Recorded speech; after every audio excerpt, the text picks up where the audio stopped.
guess is stronger than my father with Marcus Minis. Welcome to another episode of Stronger Than My Father podcast. I am your host, Marcus Minis Sr. I'm excited for another episode in our season 2 of Stronger Than My Father podcast. Gotta give a special shout out to my producer, Mr. Jim McCarthy, and Jim McCarthy Voiceover, who does all the special work and the sound and the production around this podcast. Also, our production team with Renee Jones, Latoya Manish. We just thank God for their hard work to make these podcasts and all the setup possible. So let's dive into podcasting. As you know, Stronger Than My Father podcast is centered around fatherhood.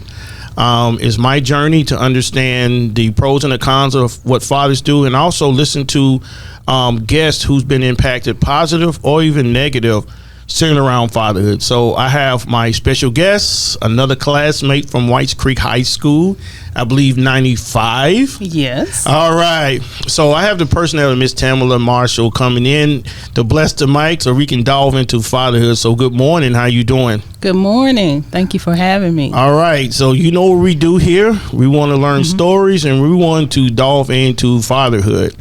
All right, for my guests who don't know who Tamela Marshall is, tell us a little bit about who you are, where you're from, and let's dive in. Hello, everybody out there. My name is Tamela Marshall Ensrud. Ensrud, I'm sorry, I forgot that part. That's all right. I'm a native Nashvilleian, born and raised here. My mom told me one day, Nashville is bigger than a 5-block radius. That gave me the wherewithal to spread my wings. I got a job in Atlanta, lived there for 3 years. Then 9/11 happened. I wanted to do something for my country, so I worked for the government.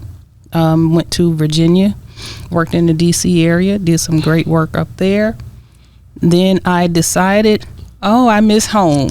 I want to go back to Tennessee where we have winter, spring, summer, and fall. You never know what the weather's here in Tennessee or Nashville. Right now we don't. It can storm today and snow tomorrow. Yes. So I moved back to Nashville in 2007. Okay. Been here ever since. Well, that's cool. One thing that I noticed about you, and I've been knowing you since Kristen was a pre-K at the after school program. Single mothers, I don't know how many people know the pros and the cons, or I hate to always say struggle, because every single mom is not struggling. True. But there are some that are struggling to raise their children. We hear about the reading, and I always wonder when I started the after school program how many parents was actually opening their folders and looking at their kids' homework. So from a single mom perspective, that's why I want to kind of pivot this podcast. So people in my audience know the real struggles of trying to raise a son. Your video you did on our website went viral. Everybody sees it, and then for some reason they break down crying. So I believe that they are trying to understand and feel your story of trying to raise a young man. And I believe by our age, we're in our 40s. We're not going to say our age, but we're in our 40s. Yes. We've been through life. We've been through a lot. And so from a single mom perspective, what is the challenges that you see now of raising a son without the father piece in the home? First off, let me say a lot of single mothers, they get out here and they just go and they just do. So you don't hear a whole lot about us struggling because we don't really see it as a struggle. Okay. We just see it kind of like it's just everyday life. Okay. That's the hand we're dealt. We're just dealing with it. We're going to live with it. We're going to live through it. Okay. So you don't usually hear about it. In 2022, I decided that I know there's a lot of single moms out there struggling, and we don't really talk about it. So I made it my mission that every time I see another mom, it might sound crazy, but I'm like, hey, love, hey, beautiful, how are you doing today? Because I understand that there may not be someone at home giving them encouraging words or supporting them through all the struggle that they are dealing with. it's hard to get up early in the morning and go to bed late at night. Some of us are working one job or two jobs, so it's hard to do that. So I try to make it my mission to, when I see someone, I'm gonna give them a kind word. Yeah, is it a mental where, because you have to, being married is easier because me and Toya try to tag team. We tag team on chores in the house. But then in my mind, I have a mind of psychology. I have an undergrad in psychology. So I'm always thinking, how much a single mom have to do? The cooking, the cleaning, taking out the trash, everything you have to do to survive.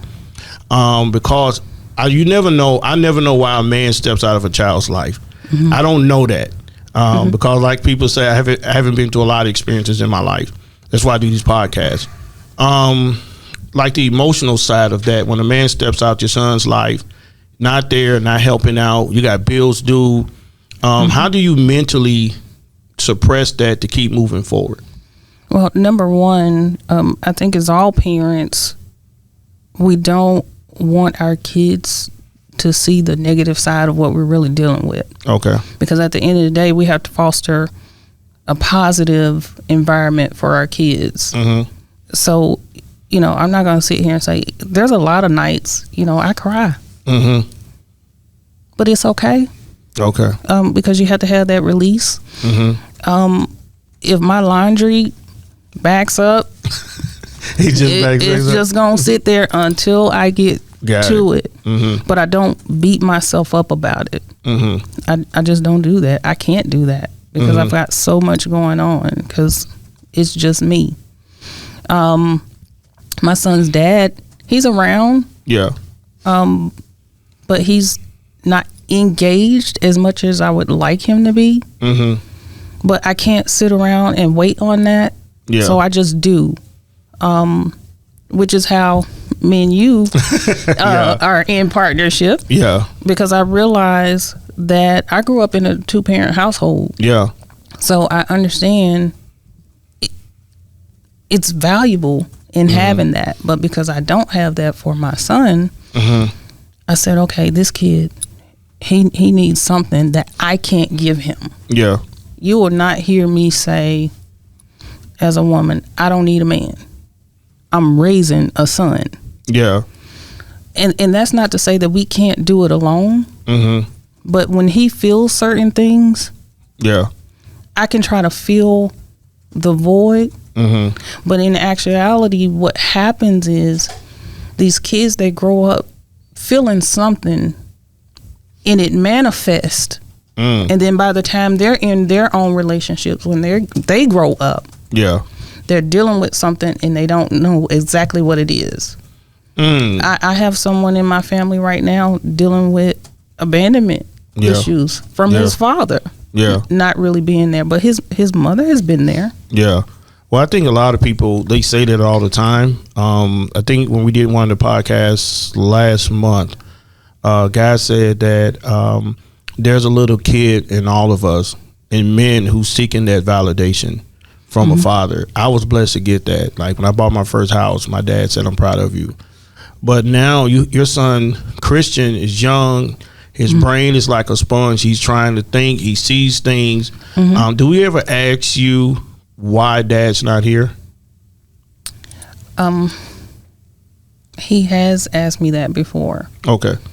And I had to craft an answer.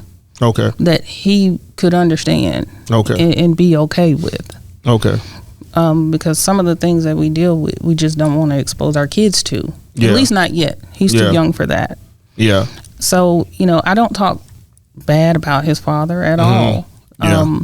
I still make sure that they have a relationship. I don't, impede that at all. Yeah. But it just doesn't, I don't hang my head on whether or not he's there. Yeah. I can't do that because we got a lot going on. But I do realize that, my son needs to learn things men need to know. Yeah. Like the day you had them out there looking at changing a tire and oil change. That's not my lane. No, we out there raking leaves and working. Well, because that's the stuff my dad trained me to do. And I figure if we're gonna do a mentoring program, only way I know how to show Christian something is what I've seen my dad do. Because I believe I have a son. Christian's in the second, my youngest in the first, so they seem close in age. So I'm teaching. I feel like whatever I teach Jordan, I need to teach him when the times I have him with the program, and that hopefully it'll help him. Hopefully it'll help him. I remember going to his school and he was going to take a test, and I said I need 100. He said I got you. You know. So, because, you know, Jordan is scared when I go to his school. He thinks he's in trouble when I show up at his school. Because I give his mean look, like I'm not here to play. But I think that, you know, from us just talking now, I'm just kind of imagining going through, trying to wake up every day, trying to grind, trying to get everything done to put your kid in position. When I was at Brentwood Academy yesterday, and I was talking to all these dads who's married in a normal life that's white. There ain't no black person there. And I was trying to figure out, you know, what in our community we need to do more to step up where we can see more dads having coffee in the morning. Or that's just me just imagine. Can that ever happen where dads can get up, have coffee, take their kids to school? Or am I living in a different world, a different imagination? That is a loaded question. Told you that's what we do here. Okay, number one, for my son, I think exposure is great. Okay. Giving him access to more than what I had. Yeah. I'm hoping and I'm praying that it's gonna stick when he, you know, grows up to be a teenager and a young man. Yeah. And a father. Yeah. One day. So I'm trying to give him all the tools, which is why we're in partnership with you and what you're doing. Number two, for our black and brown brothers. All right. The struggle is real. Okay. Out here for them. And so a lot of times the issues arise when they are not in the home. Got it. Now, Father, go ahead. You are okay. This is real. This is real. It's real. Because you explain it to me, you explain it to my audience what's going on out here, because I don't see everything out here. When I get through, I go home. Yeah. I don't look at the world's problems. I just go home. But from what because you may have guys that want to come to you all the time, want to talk to you. I want to date you. Let's go out. And you trying to figure out this guy is for real. This guy is going to be another background and corner guy. You know. That's the thing why I'm trying to understand the mind of a single mom, because what's out there, your experiences and what you're going through and what you see on a regular basis. Now, and I will be, you know, transparent, and I'll say this. I have, you know, dated some men, and, you know, they haven't been the best role models. Got it. And one day it just clicked that this is not the example that I want to have for my son. I'm raising a son. Yeah. This is not the activity or behavior I want my son to take on. This is not the type of man I want him to be. Yeah. So I decided, you know, I'm going to have to stick to my standard. Yeah, you got to. You got to have standards. You got to. And then I applaud that, because not a lot of women do that. And so right now, I'm single. And I'm totally okay with it right now. There was a time that I wasn't okay with it, because I did ask God, why me? Yeah. Why I have to be a single mom? My mom and dad, they were together until I went off to college. Yeah. But, you know, that's just the hand that I was dealt. So I'm dealing with it the best way that I can. But my son comes first, and how I raise him comes first. Well, I applaud you on that, because my mother always told me, she said, Mark, if you ever become a single dad, you protect your kids at all costs. And I don't know, you know, I don't want to bash black men on our podcast, but I don't know that side of why men can't step up and be there for their son. And I know there are some great dads. I got some friends that are great fathers. So I know it's just a percentage of men who do not want to be there and stuff. They'll lay in the bed with you, and then they don't want to be there. And a lot of time I figured out is that who's fathered them? Who gave you the tools? Now, without a perfect child from 18 to marriage, no. I was bad. All right. The truth set the soul free. But once I became a father, just like everything clicked. In my head was like, all right, this little baby that's been born, I feel like I got to protect it at all costs. And no matter what I have to do is protect him. And that's kind of why I feel like, for me, is that's what my dad did. So I'm looking in that area. So what do you think men, if a guy was listening to this podcast, what do you think men need to do? If you want to say black men, I don't have no problem with that. What do black men, you feel, from your areas of dating, seeing men, what do they need to do to step up, you believe, to be better men, better role models, and eventually better fathers? Okay, I have two things I want to say. One is my father and I, there was a time that we didn't talk. Okay. It was probably 4 or 5 years. He was off doing his own thing. Yeah. And one day I talked to him and he said, well, my telephone number has always been the same. Light bulb goes off. My second point is, to that effect, I think some men think that because their telephone number is listed in the phone book, so to speak, that means I'm available. I'm there. It does not. Okay. Because there has to be action behind you being participatory, in your kid's life. Yeah. So you can't just be a placeholder. And just say I had my phone, that was it. And that was it. And you didn't call. I'm here. Yeah. And he my tried number's the same. And try to put the blame on you. Got it. Okay. No. And some of the stuff, we deal with as single parents, I tell my son all the time, call your dad, call your dad, call your dad. He tells me, why do I have to call my dad? He has my number. How do you think that makes me feel that he doesn't call me? As a mother, I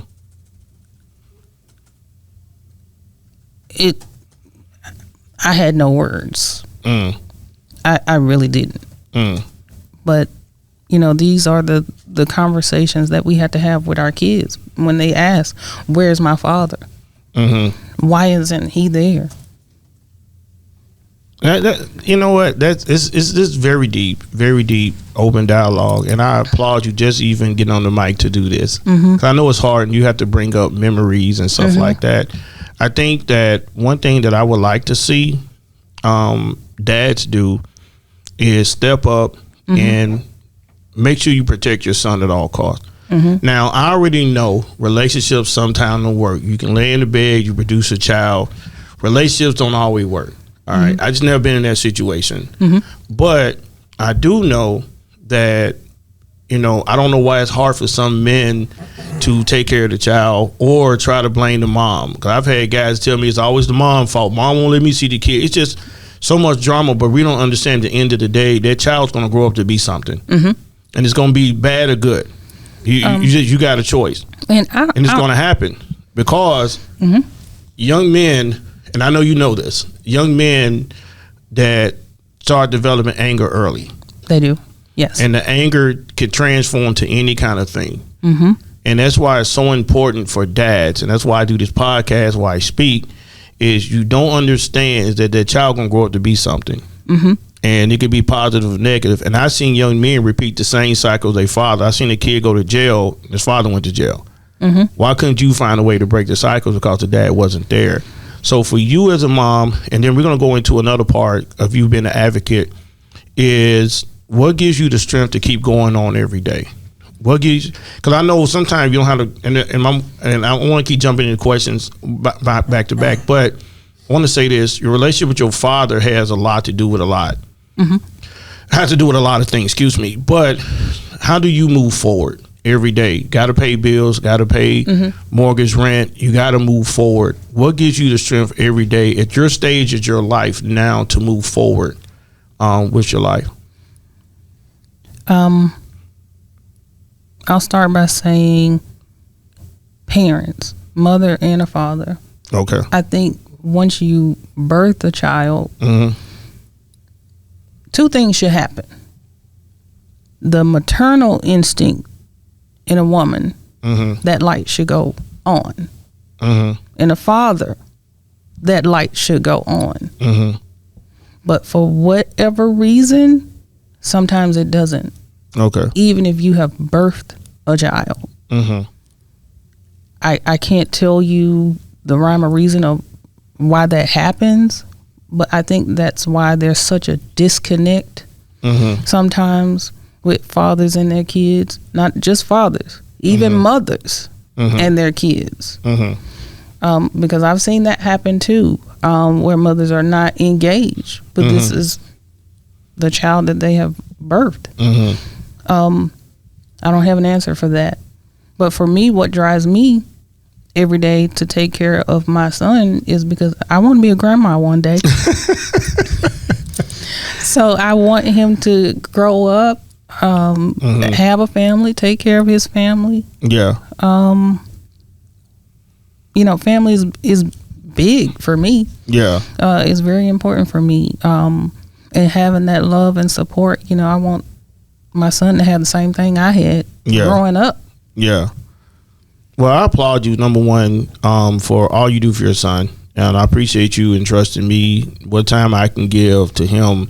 Because I think about him all the time. And if he makes me cry on one more video saying, thank you, Mr. Marcus, for, what I do means a lot to me. So let's change the narrative because I know you're an advocate. You went viral on TV back in August. I did.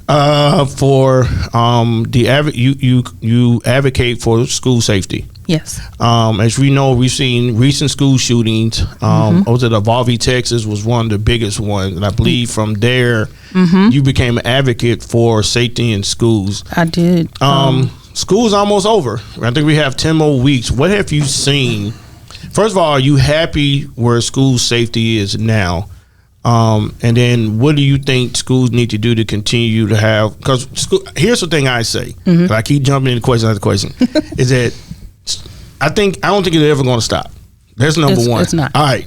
So I think we both clearly know school shootings are never going to stop. It's not. Number two, do you believe schools have stepped up here in Metro to protect our kids from potential school violence? From what you've seen. I believe that with the beginning of this school year, measures were put in place. But I kind of think it's a Band-Aid, really. Okay. All right. To have a couple of, SRO officers in middle school, high school, elementary schools. Because elementary schools, they still don't have them all day long. Yeah. I'm not an advocate of teachers being armed in schools. Okay. That's just an accident waiting to happen. Yeah. I feel that way because there was a study done. I think Vanderbilt had done it. And Nashville Popel had showed us the video of the study. And it showed where there's Asian kid, Caucasian kid, African American boy, African American girl. They were kindergartners, all sitting at the table, just fiddling with something that they were playing with. And so they were on video. And what Vanderbilt was gauging, they had teachers watching the screen to see what kid was doing anything. Okay. That's what they told the teachers to look at. But the teachers did not know the real study was behind how many times their eyes were centered upon a certain kid. And of course, Yeah. I know where you go with this. It was the African American kid. Nah. Wow. So our kids in black and brown zip codes, I feel like, are just proportionately disadvantaged. They don't have the same advantages as other kids. School safety, that's just one issue, but let's talk about education.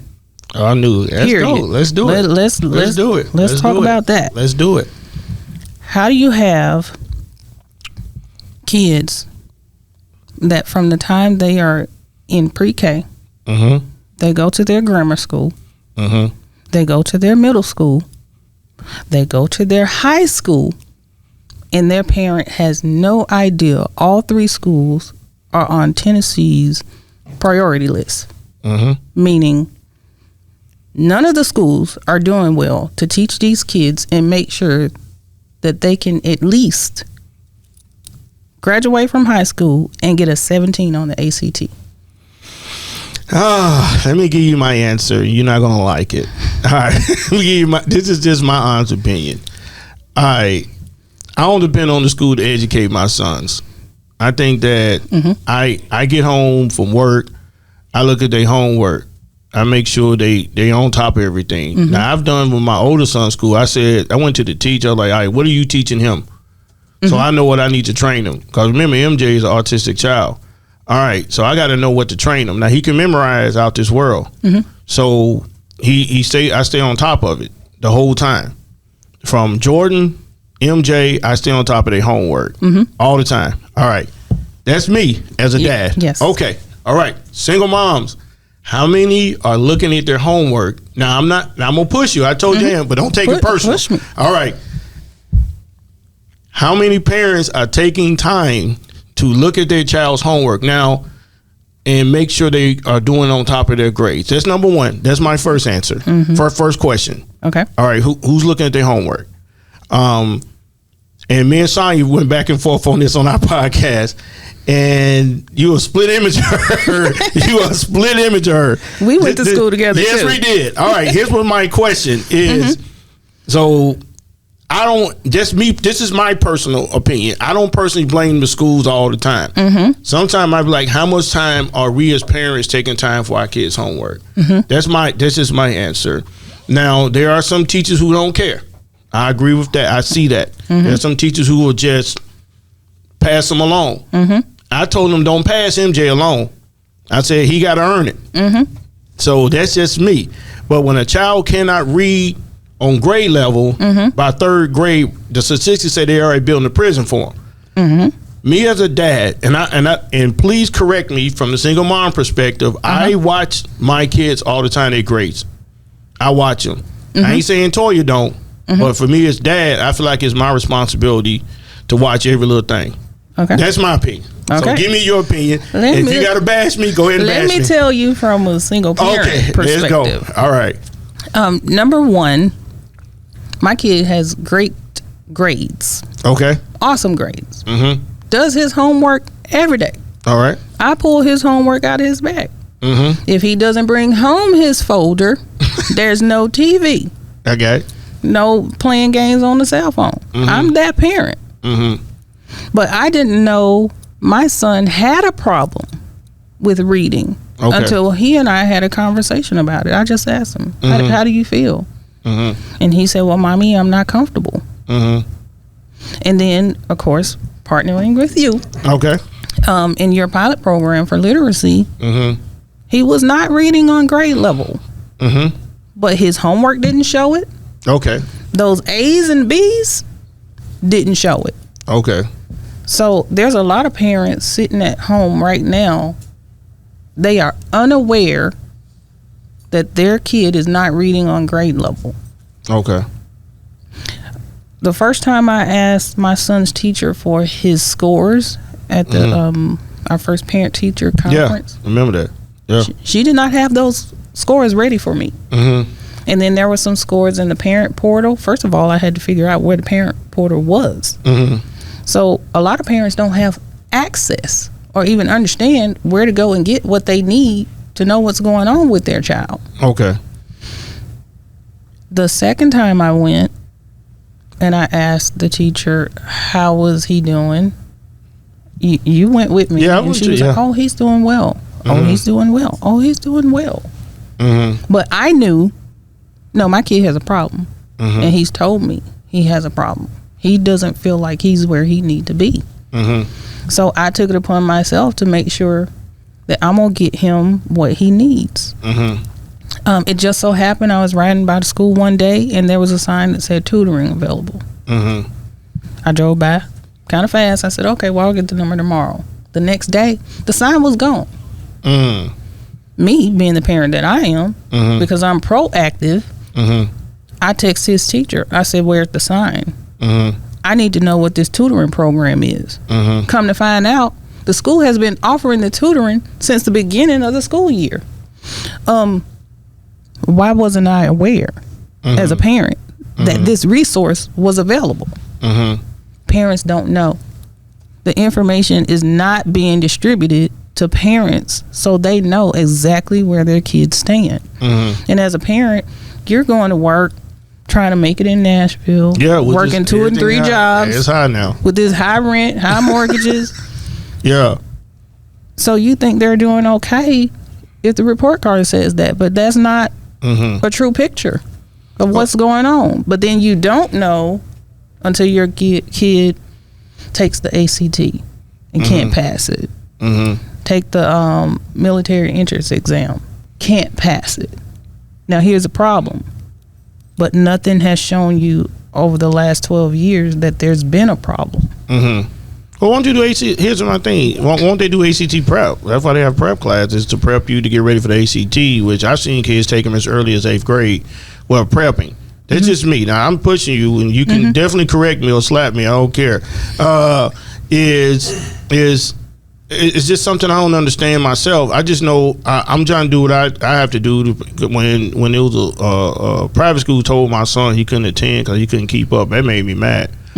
So I took it as a challenge to make sure my son can make A's and B's. Now, I do know reading is a science, kind of what Sonya said. Reading is a science, because you can read, but if you don't comprehend it, you don't understand. Right. That's one of my son's challenges. So what I try to do is read slow. We read slow, and we take time. Because if he can understand that tablet, he can understand reading.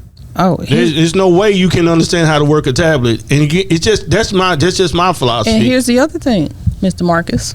I just learned at a meeting that I went to at my son's school for the 3rd grade retention law. They had a meeting about it at his school. There were maybe 20 people at the meeting. Yeah, not a lot of parents who care. In the school, I'm thinking, this law is so important. These kids have to pass this test come, April, May? But I don't think they made it to law yet. I thought it was on hold.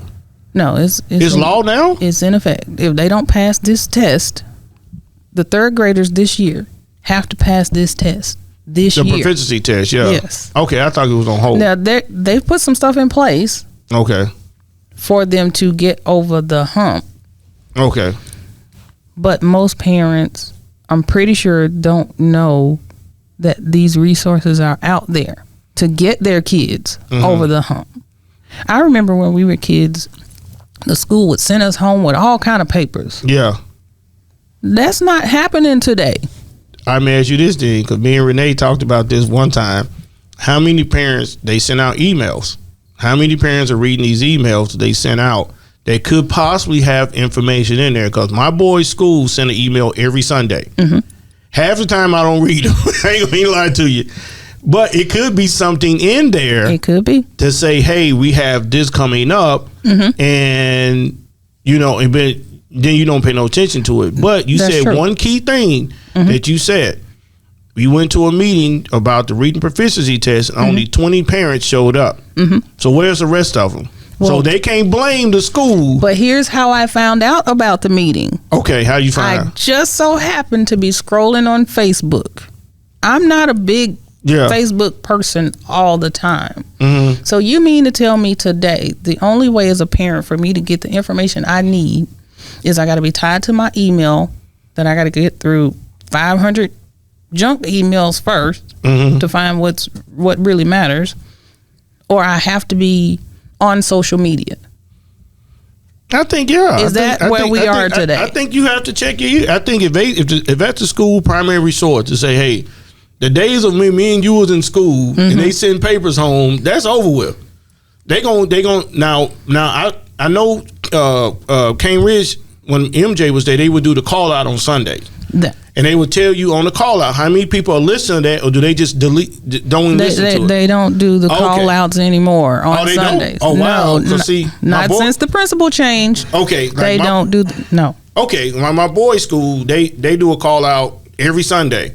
And I listen to see what's going on and if there's going to be anything. And then they send out an email from both boys' schools every week. And it's just a call out. So if you don't listen to the call out, you get an email. So there could be a bad disconnection. But I think that it is. I think the thing that you triggered me on is that when you have a meeting on something on reading and only 20 parents show up, that ain't the school fault. In my opinion. That's just my opinion. That's the parents' fault. But a lot of parents don't have Facebook. Yeah, I can understand on Facebook. But okay. Everybody, I thought everybody would have at least one personal email. Because but as important as this issue is, why not do it on the call out? Yeah, why not send a piece of paper home? Because a parent might not have access to social media. I agree with that. For whatever reason. I was locked out of my account. A couple of times. You didn't get in trouble, did you? On the Facebook jail? No, if you if you forget your password. Yeah. All right. Here's the thing. I don't know, and I can't expect parents to be the way I'm at. You know, I just try to use everything that they offer for my kid. And so, and don't forget that you also have a partner at home. Ah, man, yeah, I'm gonna say that. But here's the thing, and this is one of my quotes my dad probably want me to forget. Don't always depend on your partner. You make sure you there for your kid, you know. Right. So he trained me that way. So not negating what Toya does, because Toya is great as a parent. She's great at staying on top of it. But for me, for a kid who struggled in school and people didn't really help me much, I don't want my sons to go through that crack. So I'm more advocate, not saying Toya isn't. I'm just more of an advocate on that end. But I understand from our beginning of our conversation, you know, sometimes, you know, single moms do so much. And sometimes you may forget. What do you think? Because I know we got to wrap this podcast up. What do you think schools need to do to get more information out to parents then? Outside just the papers. What else can they do? What else do you think parents can do? Teachers can be more engaged with parents. Me and my son's teacher, we text back and forth. Yep. But there was one parent at the meeting, she had been reaching out to the one teacher, and the teacher was not responsive. Okay. So that's a problem. All right. That, you know, the principal, of course, needs to address. The other thing is making sure that our kids are afforded the chance to have the proper tools to learn what they need to learn. Because in that meeting, what I learned was what's on the test for the third grade reading is definitely not what the homework looks like that they bring home. I was like, the homework, it's kind of easy or whatnot, but this test is a monster. And if you put this test in front of my kid that's been practicing for 8 months, the little bit of homework that you bring home, it's going to be a problem. There's going to be a lot of kids that don't pass because they haven't saw the comprehensiveness of what they're about to be faced with. Well, here's the thing. And I asked a teacher this when I went to visit one of the boys at the school. I said, well, they give us, I said, what's going to be on the test? Because we have a third grader who's going to be preparing what's on the test. And he said that he really didn't know what's going to be on the proficiency test. They gave us kind of like a sample. Okay, packet. All right. So I think, you know, I don't know. I'm going to just say this off the bat so you don't go off on me. I don't know. All I know what to do is two things. I can study with my son and pray. So I don't think two things I know what to do. And that's the thing where I think, you know, moms can do and to get their kids prepared. I think limit the social activities, and just have the kids focus just for this time period. Hey, we're not going to do as much tablet time. We got to focus, but explain to your kid why. Because I don't want you to get left behind. No one, I want to be behind, take you to school for summer school. So just for me as a parent, I just take on that challenge. If that's what I know is going, my son's going to be in 3rd grade in 2 years. So he going to be faced probably with the same thing. So started school year, I'm going to be already on it. Yeah, so my kid is in 2nd grade. Yeah. So I know it's coming next year. So I said, we're going to take this year. We getting on the ball. Well, that's what I think, and one thing we do here at the after school program is HLA literacy, and that's the thing we're really trying to grow. Yes. That's the thing that I'm really pushing for, because if my kid got to read on grade level, watching another kid, and they might not be afforded the mom and dad at home, they may be having a rough life, but don't they deserve to have a quality education? Yes, they do. So that's the thing that I spoke about when I was at Brentwood Academy yesterday. I said, you guys putting y'all kids in position, but drive 30 minutes on the other side. We got kids struggling over here. So that's one thing I hope, if we receive some grant funding, we can grow that here in the community where kids can pick up books. If you see it like in the room we're doing our podcast, there are books. Yes. But like Sonya said, it's such a science. And that opened my eyes when she said that. Because I just thought, hey, if he could read all the sight words on the book, my son could read. But can he understand? And really, it's with both of my boys. I'm trying to teach him to understand. So I'm using every method, ABC Miles. I use everything. And that's the other thing. There's programs out there that, if a parent can afford it, there's programs out there like ABC Mouse. I signed up for that. I did tell my son we are going to do less, Netflix. Yeah, that's a tough one, boy. And do more learning activities. Because I call my kid, he's part of the COVID generation. Yeah. That's where your pre-K, your kindergarten, and your 1st grade, all your formative years where you learn to read and write. Yeah. Was done virtually and on video and behind face masks. So, they are disproportionately behind the curve. And it's so unfair that, they have to, face this retention law. Yeah. When, they already started, behind the gun, so to speak. Well, you said 2 things. I was ready to come at you, but our time is running up. But because I was looking at, when you mentioned COVID and kids not reading, I knew Fran Bush was the advocate of getting kids back in school. Big thing with the mask and everything. I'm glad she did. Oh, it's cool. It didn't never bother me because I feel like COVID gonna be here to stay. I just gotta live with it, just like all the kind of illnesses in this world. But I still, when my boy was in pre-K, and I know you're gonna say you had a partner in crime to help you. Okay, I still was on Jordan. I still was on Jordan, reading, writing, writing your words. He had workbooks. I stayed on them. Where, as a parent, I didn't want my kid to take a vacation. Like he got to put that work in. Yeah. So that was just me. But like you said at the beginning, you got it's different. So I had to control that mind where I don't say, because I'm I don't. That's why I'm glad I had you on, because I really didn't understand how much work a single mom has to do to raise a son. And because of my mentoring program, and you came on today and gave me an earful. I believe you held back on me. You didn't give me the true Tamela.